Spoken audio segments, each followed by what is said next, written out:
कहानी की शुरुआत में इंसोंग, ताइयी और उनके एक अन्य मित्र के बीच गहरी होती दोस्ती को दिखाया गया है।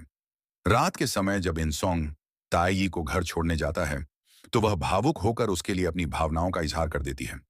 इंसोंग तुरंत कोई जवाब नहीं देता, लेकिन उसकी मुस्कुराहट ताइयी के मन में उम्मीद जगा देती है। एक दिन सुविधा स्टोर पर इंसोंग और ताइयी की मुलाकात अचानक सोरा से होती है।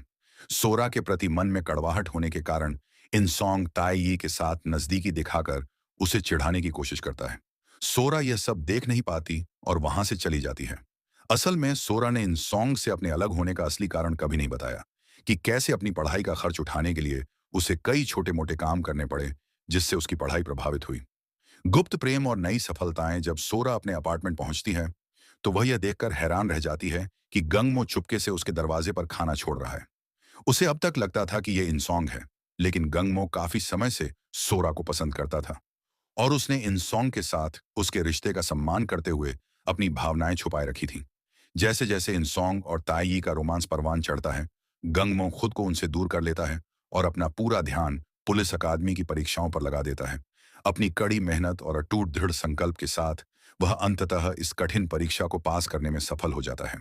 इंसोंग की चुनौती और जीत। इसी बीच इंसोंग को अपनी मां का फोन आता है, जो परिवार की बेहद खराब आर्थिक स्थिति के बारे में बताती है और उससे पैसों की मदद मांगती है।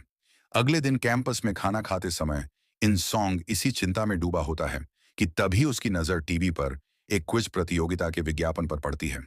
अपनी असाधारण बुद्धिमत्ता और दवा के प्रयोग से बढ़ी हुई याददाश्त पर भरोसा करते हुए इंसोंग प्रतियोगिता में भाग लेने का फैसला करता है। वह टीवी स्टेशन पहुंचता है और लिखित परीक्षा को बहुत आसान पाते हुए उसे सफलतापूर्वक पूरा करता है।